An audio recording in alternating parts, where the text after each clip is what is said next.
Merry Christmas and welcome to JVSCP. As you can see, I've made it a little festive here. I meant to get a Santa hat to have for this, but that didn't pan out. But I think this is festive enough, right? Today we're gonna be reading a Christmas-themed entry, and I will warn you up front that it does get pretty dark. It's not as kind of mundane as our usual entries, so if you feel like you shouldn't be consuming extra dark content right now, then skip this one and, just have a Merry Christmas. But for the rest of you, let's begin.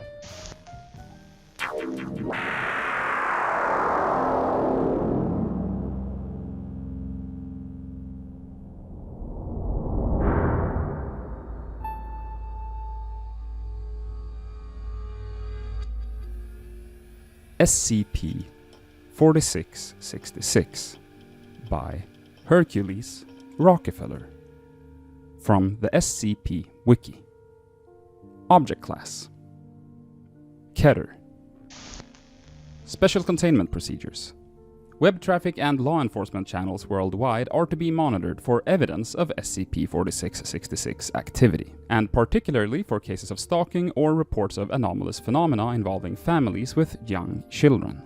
Should a Weihnacht event be suspected to be in progress, the nearest containment task force is to be dispatched to attempt containment of 4666. Standard PDP/8 humanoid first contact protocols apply. If you don't know what that means, don't worry about it. I also have no idea, so you're in good company.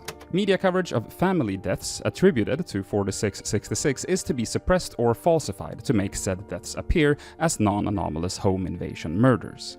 Forensic evidence and 4666-A instances collected by non-Foundation agencies are to be confiscated and witnesses amnesticized. Description: SCP-4666 is currently believed to be a single, exceptionally long-lived humanoid entity of unknown origin. Survivors of Weihnacht events typically describe 4666 as a very tall, between 2 meters and 2.3 meters, elderly male of European descent with an extremely emaciated appearance. The entity always appears completely naked, even when observed outdoors in freezing weather.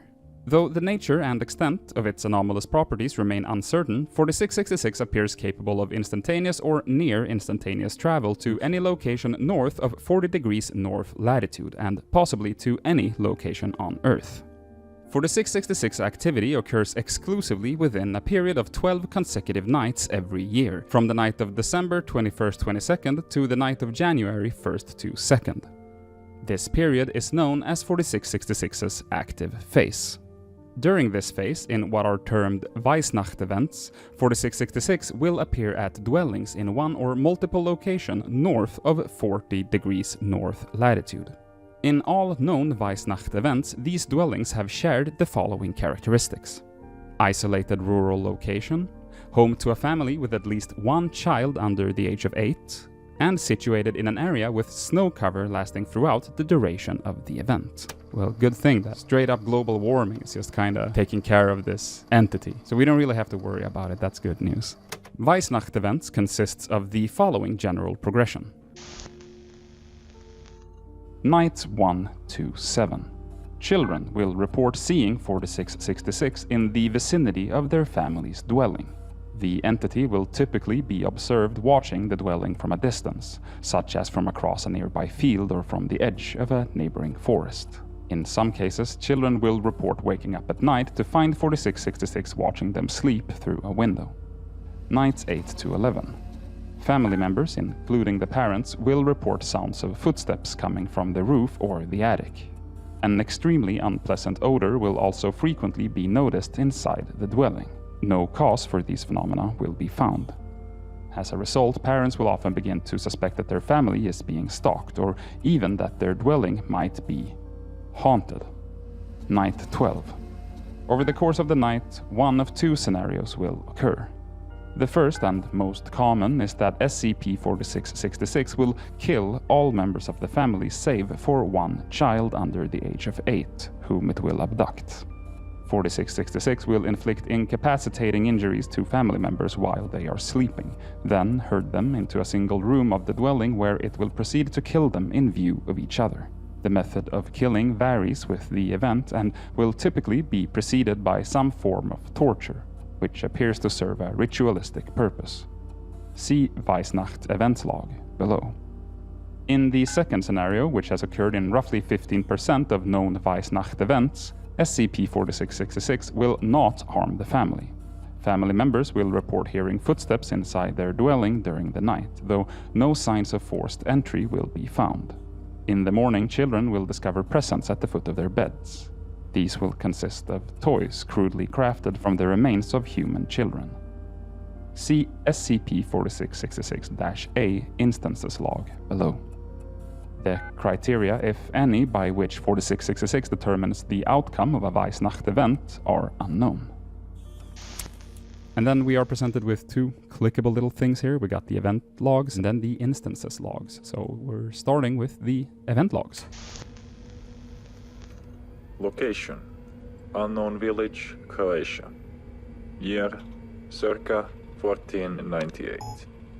This first one is unconfirmed, but an entire family was killed, with the exception of one of the children, age unknown, who was abducted. Though specific details about the event are not available in recovered documents, it was noted that the killings presented strong paganistic elements, and that the family members had been made to suffer greatly prior to death. The archbishop who oversaw the investigation wrote that he believed the family had been killed as part of a demonic ritual. Location: Unknown village, Rupertsland, present-day Ontario, Canada. Year: 1689. This second one is also unconfirmed, but an entire family was killed, with the exception of two of the children, one of whom was abducted and one of whom, female, age unknown, escaped during the killings and was able to reach a nearby village. She told authorities that a naked man had broken into her family's dwelling during the night and proceeded to torture them.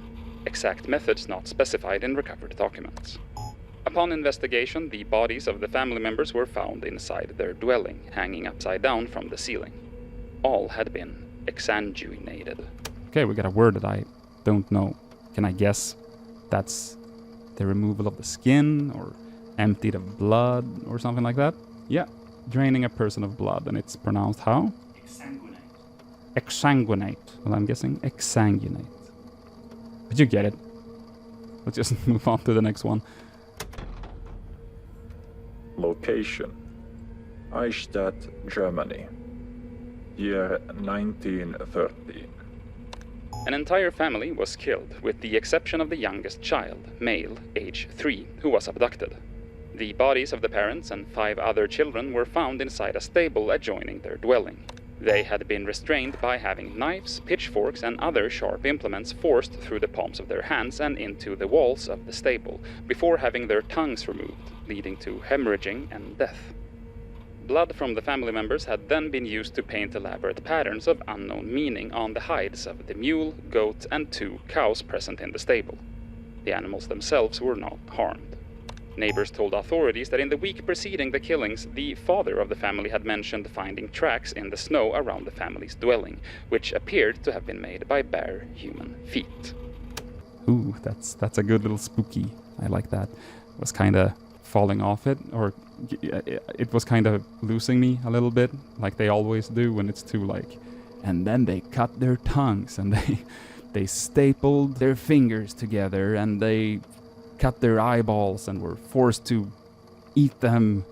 It kind of always loses me, but then it kind of, just when I thought I was out, they pulled me right back in. That's spooky. Okay. Location: Krios, Soviet Union. Year: 1956. An entire family was killed, with the exception of the youngest child, male age 4, who was abducted. The bodies of the parents and 1 other child were found in the living room of their house. They had been restrained, and their feet held over the flames in the fireplace for an extended period of time, calcining the tissues of the feet and exposing the bones. They then had their heads crushed with an unknown heavy implement. Hundreds of bite marks, believed to have been inflicted post-mortem, were found on each of the bodies. Footnote. Analysis of recovered police photographs have shown that the size, shape, and configuration of SCP-4666's teeth do not match those of a human being or of any known animal. Branches cut from a fir tree outside the house had also been placed over the bodies, to unknown purpose. Sorry to interrupt once again, but this is good. This is good and spooky. I really like this. Again, almost lost me when it got to like, it's the most fucked up, violent thing you've ever heard of, but they're balancing it really nice with some good spooky ideas. I also think this is based on folklore. Yeah, this is good. I like it. Location: Toteninsel, Norway. Year 1971. An entire family was killed with the exception of the youngest child, female, age 5, who was abducted. The bodies of the parents and 2 other children were found in the basement of their house. Each had at least 1 limb pulled off by brute force before being stabbed precisely 39 times with an unknown sharp implement. Possibly a piece of bone from one of the removed limbs, resulting in massive blood loss and death. The family members had then been eviscerated and their small and large intestines removed and cut into 30 to 50 centimeter long pieces. These had been arranged in radiating lines around the bodies. Feces from the intestines had been used to trace symbols of unknown meaning on the walls of the basement. Location: Eyjafjallajökull, Iceland. Year 1996. An entire family was killed with the exception of the youngest child, female, age 4, who was abducted. The bodies of the parents and 7 other children were found inside their house. All had large pieces of skin removed from their backs, necks, and groins prior to death. Removed skin was found to have been partially consumed. They had then been killed by decapitation with a bucksaw that had belonged to the family. Following death, the family members' headless bodies had been carried to their respective rooms and placed on their beds. Each of the removed heads had also been placed upright on a step of the staircase leading from the first to the second floor, with the parents' heads on top of the 2 steps and the children's heads on the lower steps, in decreasing order of age. And now the instances log, and just to remind you, these are the things that if your family doesn't get killed, you instead wake up to have little gifts made from bone and stuff. So these are the things that have been found in those cases where the family survives. In 1811 in Finland, they found a small wooden drum with 2 wooden drumsticks of uneven length. Drumskin consists of a 390 cubic centimeters piece of skin belonging to a human child, stretched with thread made from human tendons. After this, in 1857 in Wales, a small knife, 15 centimeters in length, the blade being 6 centimeters in length, sculpted from a single piece of bone belonging to a human child. Symbols of unknown meaning have been carved into the handle. In 1903 in Kazakhstan, a flute made from the hollowed-out femur of a human child.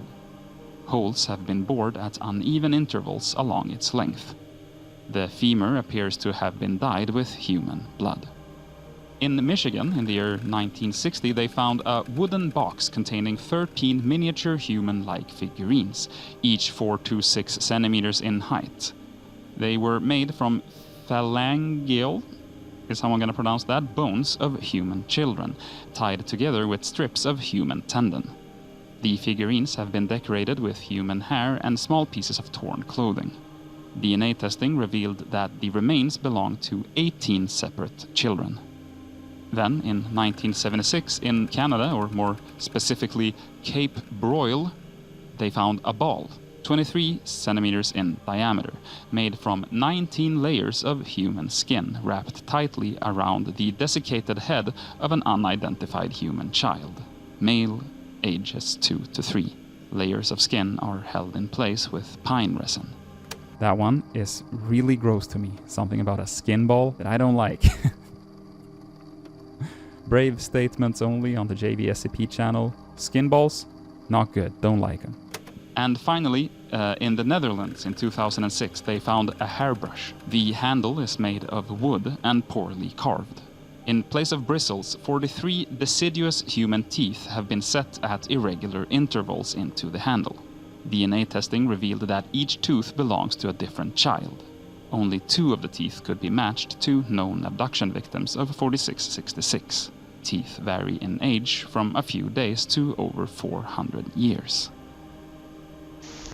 And with that, we will now be moving on to the discovery of this entry. I feel like I'm reading this a little more casual than normal. I'm giving a little more, but there's something about, it's the Christmas, it's the kind of cozy and kind of spooky story rather than the super dry ones. I don't know. Maybe it's just my mood for the day, but you're gonna have to live with it, so, it is what it is. Discovery. SCP-4666's existence and ongoing activity were first detected in 1974 through the Foundation's newly implemented anomalous signature recognition program. Footnote, also known as ASRP, this program marked the Foundation's first use of algorithms as a means of detecting anomalous phenomena. I love that. I mean, it makes no sense that they would put that into, the middle of the containment document for this other SCP, just like a little piece of history, but fuck it, whatever, man, that's cool. I love that. Bobby's first computer algorithm. First detected in 1974 through the Foundation's newly implemented anomalous signature recognition program, when several highly similar home invasion incidents resulting in family deaths were found to have occurred throughout the Northern Hemisphere during the night of January 1st to 2nd. Extensive research into civilian and law enforcement archives worldwide eventually uncovered evidence of probable Weihnacht events for nearly every preceding year, going back to the late 18th century. Average of 3.1 known events per year. Numerous historical documents were also found which appear to describe SCP-4666 activity occurring prior to this period, in some cases as early as the 2nd century AD in Europe and Russia, and as early as the 1st century BC in Scandinavia. Was Finland or Sweden mentioned? Norway, Iceland, Germany? Okay. The channel will stay up for now. For the time being, you won't have to worry about that. No cases in Sweden or Finland, as far as we know. It's not too late to be the first, so if you don't see another post from us after this, you know why. Fingerprints belonging to the same humanoid entity have been discovered at the locations of all Foundation-investigated Weihnacht events. These have been matched to a partial fingerprint found preserved in dried blood on a recovered 4666-A instance dating from 1873. The fingerprints present characteristics not known to occur in human beings. See image. Fingerprint belonging to SCP-4666. Note the unique double whorl pattern. Human-like white hairs were also recovered from the location of several Weihnacht events, though no DNA, human or otherwise, could be extracted from them. Addendum-1. On the 2nd of January 2018, several 4666-A instances were discovered at a family's residence in Hoona, Alaska, following the conclusion of Weihnacht event 060198. Among these instances was -A0960, which consisted of a crude, life-sized doll made from the emaciated body of a female child, to which the following modifications had been made. A dress made from various pieces of dirty, discolored clothing had been sewn around the body, and in several places into the body's skin. The mouth had been sewn shut with thread made from human tendons, and the lips painted red with a solution consisting primarily of human blood. The fingernails of another child had been glued over the body's fingernails with pine resin. These had been painted red with the same human blood-based solution. 3 of the body's fingers were missing. The entire scalp had been removed from the head, and the scalp of another child with long blonde hair sewn onto the head in its place. The hair had been tied into 2 braids. Both eyes had been removed, and 2 large round pebbles on which eyes had been crudely painted placed into the empty orbits. That's good though. I'm not shitting on it just because I kinda saw that coming, especially since it wasn't just the eyes were missing and there was fucking blood everywhere. At least, there's something going on here. Things can be dark and brutal and still be good. It's not like I exclusively enjoy a goofy shoe that can talk to you. I like these as well. I want to make that clear. And if you're also an enjoyer of these darker ones, I'm sorry that I keep interrupting it with goofy commentary. If that bothers you, sorry, but this is probably not the right SCP channel. Upon examination by the family, the child from whom the doll had been made was found to be still alive, albeit unconscious. Authorities were notified and the child was airlifted to Bartlett Regional Hospital in Juneau, Alaska, where she survived for 18 hours. 2 Foundation agents were dispatched and were able to interview the subject. See interview log below. Following the subject's death, her body was confiscated by the agents and all witnesses amnesticized as per standard procedure. DNA testing revealed that the subject had been Ekaterina Morozova, age 7, a known abduction victim of SCP-4666, taken from her family's residence in Dubovka, Russia, on the 2nd of January 2016. Autopsy of the subject's body showed she had been severely malnourished during the 2 years following her abduction, which had resulted in considerable stunting. Weight was only 15 kilos, height was only 90 centimeters. A number of scars and burns were present on her skin, and she had suffered 2 bone fractures, left tibia and left ulna, that had not been reset and had healed improperly.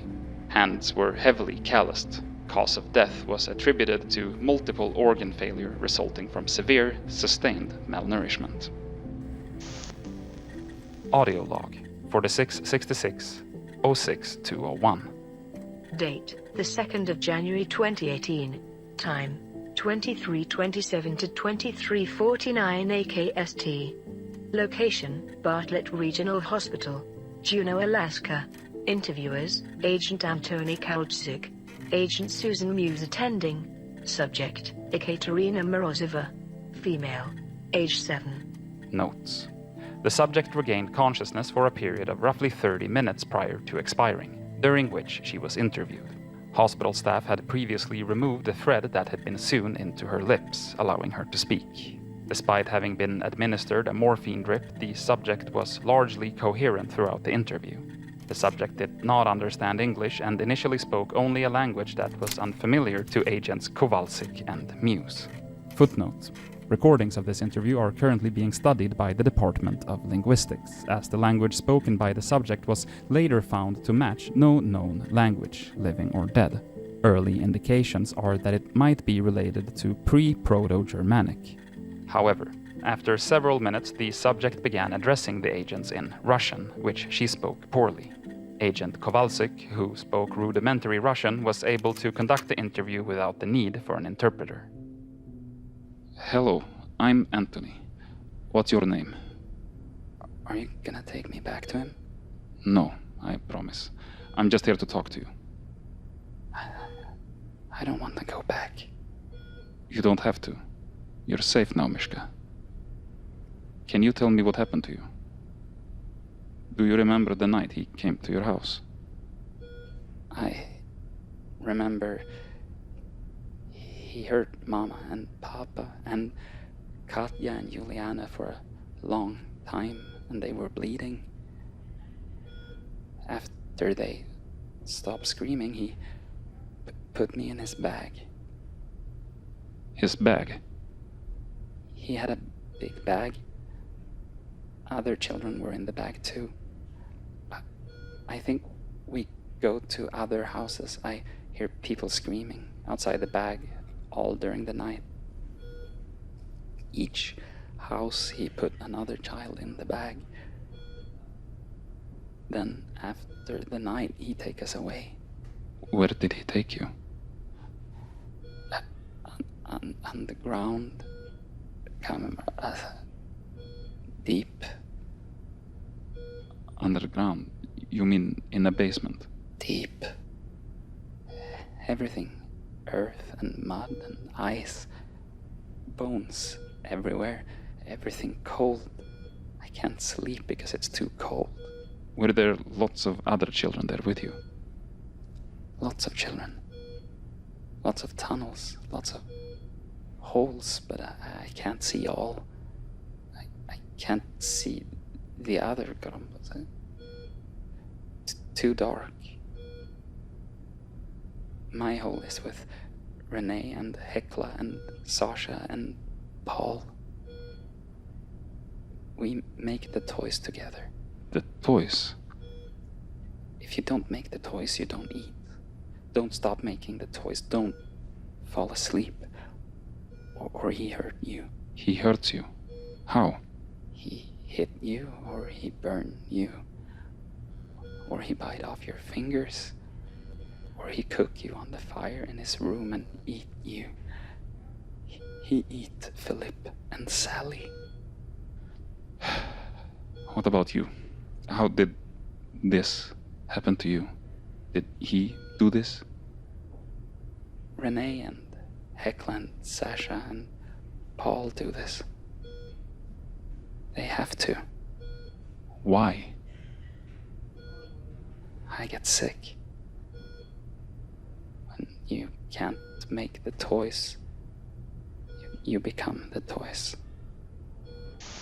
And on that note, that was SCP-4666 in Veeti's little notes that they leave me, so I know what to read today. It just says that this is apparently based on older German Christmas traditions, and I'm not surprised. And that's not like a haha fucking Germans doing crazy shit type of joke. That's more of like a old folklore is usually very fucked up type of comment. So yeah.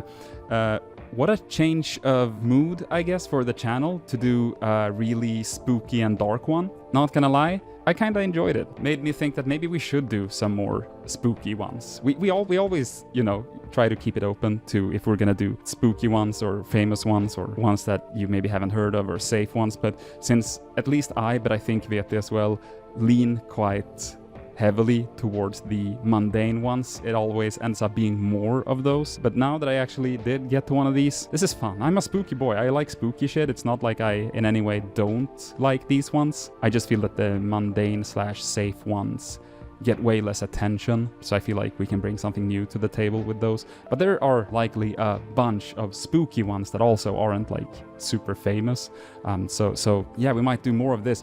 But regardless of what, thank you so much for watching, and I hope you have a Merry Christmas. And if you don't celebrate Christmas, that's also fine. You can still have a merry day, a happy holiday. Or also, I do want to say, you can also have a completely normal day. That's also fine. You don't have to make Christmas into anything other than what you specifically, personally want it to be. Something that I have realized over the last few years, and I've tried to kind of reclaim Christmas and make it my own, do it in my own way with the people that I care about, rather than maybe how my family has always done it, you know, and I think that's important.